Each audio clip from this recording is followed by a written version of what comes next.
Welcome back to another episode of the League of Inches podcast season reviews. The Canberra Raiders are up. Ricky Stewart's Green Machine, their season. Let's just quickly go over the numbers. So they finished ninth overall, 30 points, 12 wins, 12 losses, and a minus 127 points differential, which proved to be their Achilles heel because they would have made the 8 if it was an improved points differential. They drew level with the Knights, who finished 8th. So they did have a few games in there that was a bit of a smashing, which I wouldn't be happy with. Something we can discuss a little bit more here. Got Trav along with me once again. The Raiders are a little bit different one because a lot of people predicted them to be a bottom 4 team this year, if not maybe a wooden spoon team. So I feel like they definitely have way overachieved what many people thought they would do this year. So you'd say that in a way is a successful year. They've done a good job.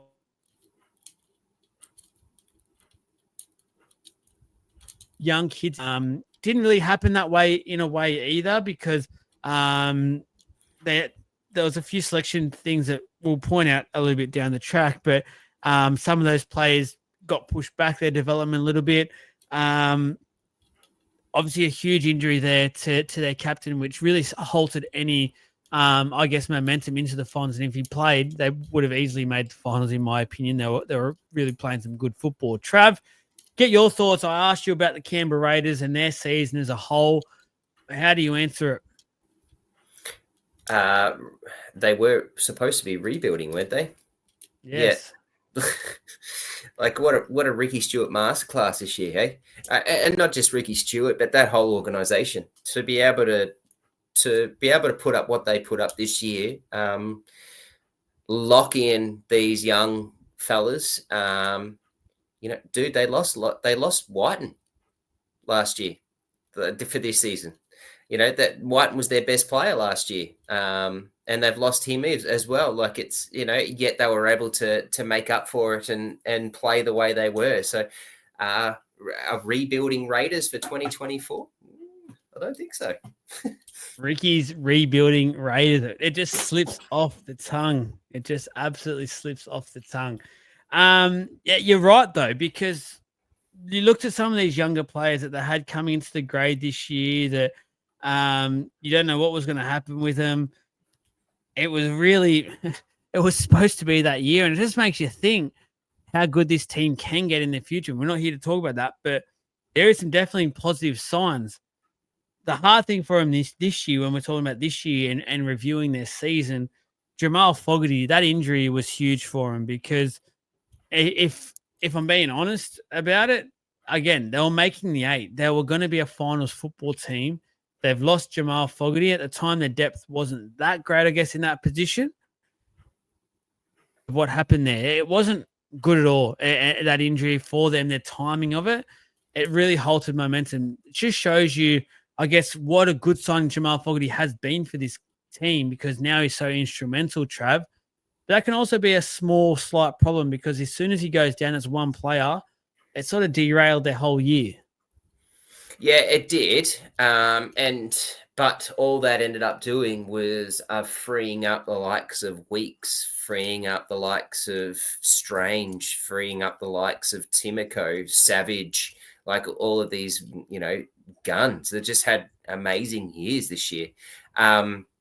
Fogarty's injury and loss was telling, and his influence of the year was incredibly underrated. I think it's still very underrated, and I use that term very seriously. It was an underrated year. When he wasn't playing, when he was playing, they won more than half their games. When he was out, they only won 3 games.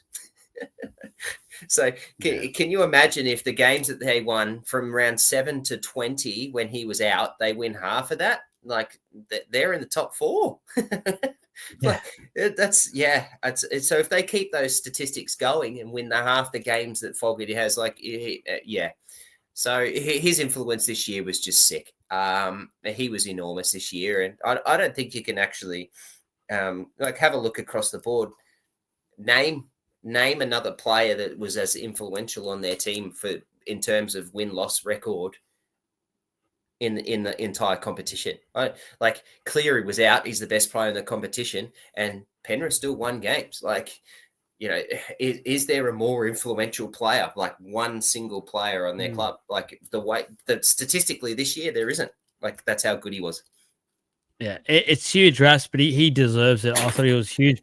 The other point of that game that I thought was really impressive this year, and it was it was weird because when we talk about when they were on this year, there was sort of two Raiders this year. Like with points differential, there was a Raiders at times that just didn't turn up. They got belted, and Ricky didn't like that team that showed up a few times throughout the year. But when they got it right, their forwards dominated, and it was really impressive to watch their pack led by Young and Tarpany. I thought were two of their main sort of guys. Obviously, Papali'i is in there as well. A couple of the other guys there. Zach Hosking was a huge signing for him late on to start the year, but really proved a good signing. But like Hudson Young and Joe Tarpany both led from the front, became leaders very, very quickly in this team and have established that over the last probably year or two, that leadership sort of status with the forward pack, both playing representative football as well. I thought their forward pack, as I said, when it was on and they Raiders were playing their best football, their forward pack was almost unstoppable. Yeah. I've written down that Raiders pack is legit. That was one of my comments I wanted to talk about. You got Tarpany, you got Young, as you said, you've got Papali'i, you've got Hosking. Don't forget Smithies. He had a really good year this year for a rookie year. They made Big Red be forgotten. Well, we've all forgotten who that fella is. Big Corey Horsburgh. Like we've all forgotten him. He was really good in 2023 and was a sought after signature that people wanted. Like that teams wanted him. And we've all forgotten about him because of the way that they played this year. And yeah, that forward pack it is legit. And here I'll give you some stats that it's going to be a bit telling, right? So for the points for was 474 and the points against was 601. That's not great. They were last for try assists, last for tries scored, 20 points per game, which is 15th. So like third last. Line breaks, they were 17th. Meters gained, 10th. Offloads, 10th. Like their attacking stats is freaking atrocious. Yeah. Yet they were a point differential away from the top 8. Like what it's telling you is that any given day they can beat anybody, which the record has shown. But any given day they can be smashed by anybody, which they did. Like it was. You said it too. It's an incredible year, and that forward pack can only do so much. And they did. They really did, and they relied on that, and they've got a big, big year coming up. You mentioned the forward pack, and then it sort of makes you feel that maybe the back line let him down in a way at some points this year. One player in the back line that, for mine, did not let him down, Xavier Savage. I want to have a bit of a chat about him because there was a bit of pressure on him coming into this year in terms of, is he even an established first grader moving forward? He tried his hand at fullback. Ricky's sort of shown him a bit of tough love throughout the last 18 months or so. Basically told him he's not a fullback at the moment at the club and there's better options coming through. Time to transition over to potentially a winger. It felt like this year was a real point in time where he grabbed being just a first grader, wanted to prove he's a first grade footballer and excelled at being a first grade footballer. And I'm not just talking the flashiness because we know he's got that in his game. That's never been questioned. I'm also talking about his toughness, where there was a number of times this year he's been whacked, and there was probably the Xavier Savage of old, and he'd probably admit to this, would either stay down or not get up or sort of, in a way, take the easy way out. This year, he made a real point of making sure he got up, he battled through pain and injuries and the like. He'd get always back to his wing. Next set, he'd take that run and do it. And that's the part of his game this year that, for mine, was the most important part to see. And now I feel like he is an established first grader. He's one of the must-haves in this back line on a week-to-week basis for Ricky. And I think, in a way, he's definitely passed Ricky's test. This is a huge year in terms of Ricky testing him to see where he was at. And he's passed it with flying colours, in my opinion, Trav. Oh, yeah, he was awesome. And look, it's pretty tough to come back from a fractured jaw, like particularly the way that he got it. And obviously, and you could see how that affected him last year, and that's why the questions arose. Like in 2022, he had a really good year. He had 7 tries in those 19 games, and we were all talking about this is the next, one of the next big things coming through, and he's got the talent for it. And this year, he was huge. Like 24 appearances, 15 tries, 2 try assists, 10 line breaks, 73 tackle breaks. On an average of 137 meters. Like, they're really good numbers. They're really good numbers for anybody, let alone a young fellow who's only got more to go and only going to get better. Those numbers are just good. Yeah, he continues to keep lifting that up and improving on that. Yeah, I'm very high on Xavier Savage. Last one that really impressed me was Ethan Strange as well in the halves. And don't know what his position is moving forward. There's rumors that it could be into the sort of the center position now that they've signed another young player from the Eels over into the halves there in Ethan Sanders. But who knows what's going to happen. But all I know is from this year doing the review of their season, he was huge in the halves and he pushed in the end Kaya Weeks to play fullback because he was doing such a good job at 5'8". And he worked in so well with Fogarty. He helped Fogarty excel at his part of the game. We continue to talk in these reviews so far about pairings and things like that and making sure they work well together. Well, this one was one that really excelled and they got the best out of each other. This is his first full year. And this is his first full year playing 5'8" in first grade, which is not an easy job. We've seen some of the best in the game struggle with this, and he just seemed to just fit in. Like, he just like one of those guys that, oh yeah, if you didn't know any better, oh, he's done it for 10 years now. This is his 10th year in the NRL. He was just, I thought, Trav, he was just the guy. He was it. Yeah. Yeah, he was. He was really good for a young fella. Again, like he played like a young guy. He played like basically he was a rookie who was thrust into the coals of fire, and he showed that at times he was poor, and that's what comes with the young fella. But he was really good and has a bright future. And Ricky Stewart and that club's got a really nice problem to try and fix with him. I think it's Ethan Sanders coming through, isn't it? And they have to play Fogarty. Like Fogarty's shown this year about that the team relies on him so heavily. I wonder if he goes to the centres or plugs that sort of Rapiner spot that there. And I think he can and he should. I mean, he's a dual centre at 5'8", anyways, based off his label. But yeah, what a good year he had, and a good problem the Raiders have got. Yeah, no, I definitely agree there, and I think he will move into maybe that center position, which he was able to. He played a lot of in his junior career anyway, and he was a bloody good one at that from the games I got to see. Just a quick dilemma that I was a bit confused about this year when it happened. We all read the reports, seen how big the Raps have, and seen him play Chevy Stewart.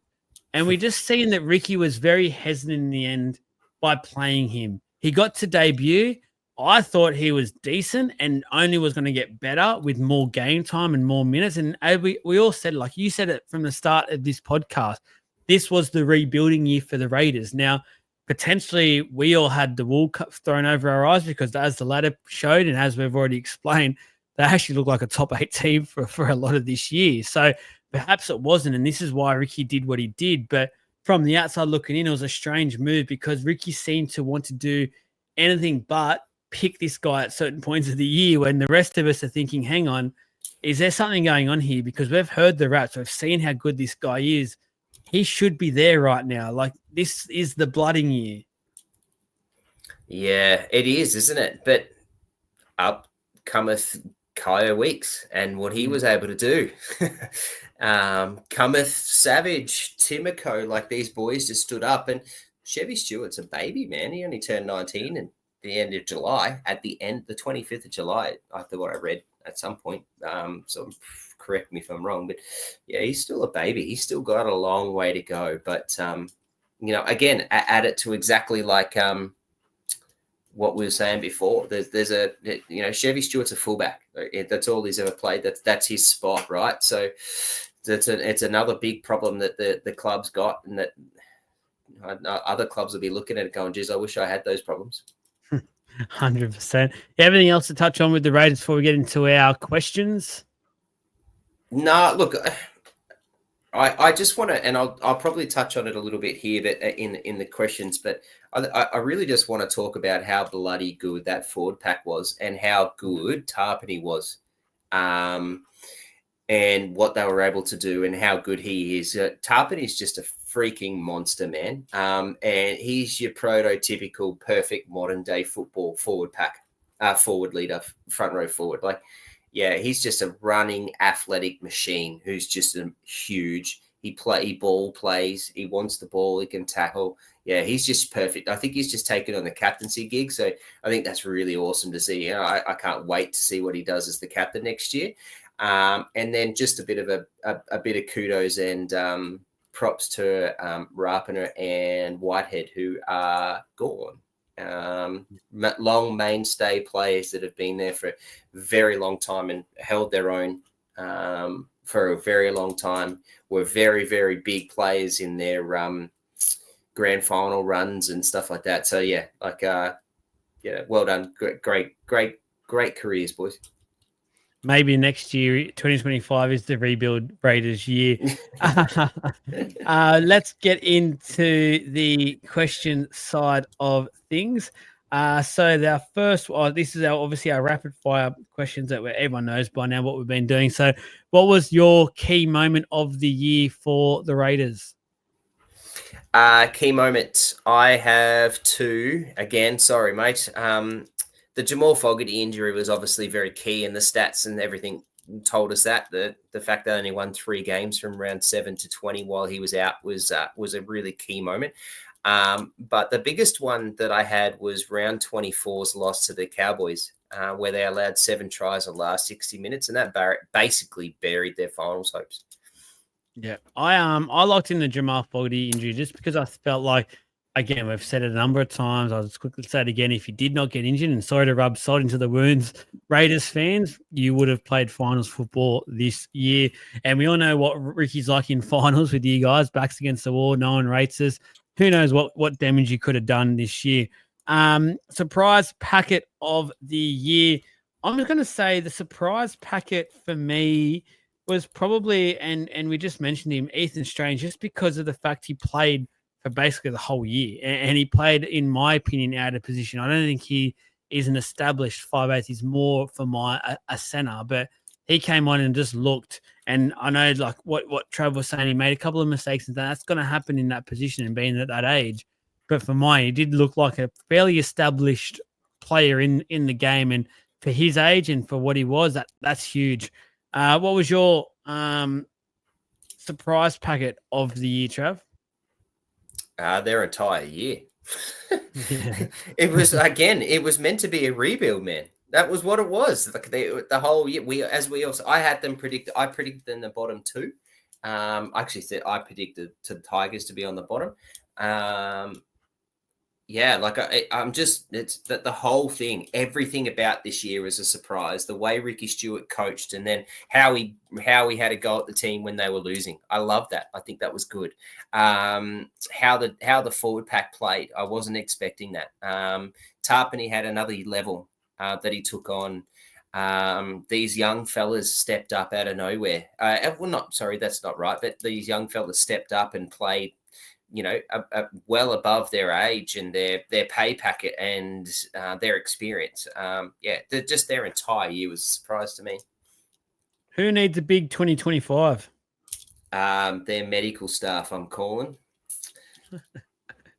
Yep, their medical staff. So they need to keep these guys on the field, because a lot of those, there was so many, they just dealt with so many injuries across the year. They dealt with dudes taking little injuries, niggles, bits and pieces, in and out. Fogarty's injury as well. So medical staff's got a big preseason to get into these young boys, because they are young. They're still babies, and they've got a really big year, or a really big off season, ready for a big potential year next year. I've got a bit of a controversial one here, because you've actually given this guy a couple of raps so far in this podcast. I actually think comparing his season from last year, it wasn't anywhere near as good as last year's season, and he's got to come back and bounce back next year. and prove that people haven't figured out his game and he's got that new element to his game. That's Matt Timoko, who I just thought how was dare a you little speak bit. of his name in negativity? Yeah, I don't know. For mine, I look at it and I remember watching a number of his games and he just wasn't what I knew of him last year. And maybe I had unfair expectations on him because he was so good. Like, I honestly thought he was almost a top 5 center going off 2023 form. And I just don't think he reached those heights at all this year. And maybe some of those injuries played a part of it. A bit of some of those inexperienced players may have not helped his game. I don't know. Like, as I said, you've obviously rated his game, and maybe there was a couple of things I have missed. I'm not too sure, but yeah, for me, it just feels like he wasn't quite where I anticipated him to be, which means I think he needs to have a big off season to bounce back next year. Yeah, fair point. Yeah, he wasn't as good as he was in 2023, but I don't think he was bad either. But yeah, there's definitely something that he can pick up on. Yeah. Player of the year. Touched on it a couple of times. For mine, Joe Tarpany, forward leader. If not one of the best, not just forwards, but plays in the game, I think, for this year. And I don't think Canberra Raiders have had claim to many of those over their recent history anyway. So it just shows you how good of a year Joe Tarpany has had. And obviously for mine, a clear-cut winner in this one for the Green Machine. Trav? Yeah, it's an easy one. I picked him. Dally M Prop of the Year as well. He won his 3rd straight Melbourne Inga Award.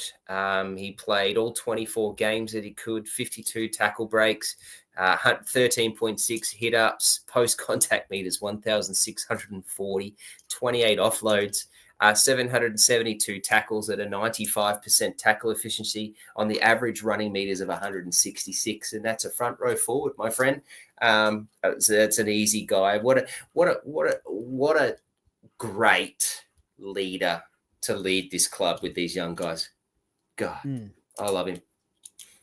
Mate, what a way to wrap things up for the Green Machine, the Canberra Raiders. This year was supposed to be a rebuilding year. They finished 9th, drew level on points with 8. Who knows what 2025 can produce? Keen as to rip into their season review for 2025. I think there's some good talking points to come. Some real signs of optimism there for the Green Machine for the future years, and there's some really good kids coming through. So, as always, hit that like, subscribe button, all that sort of jazz.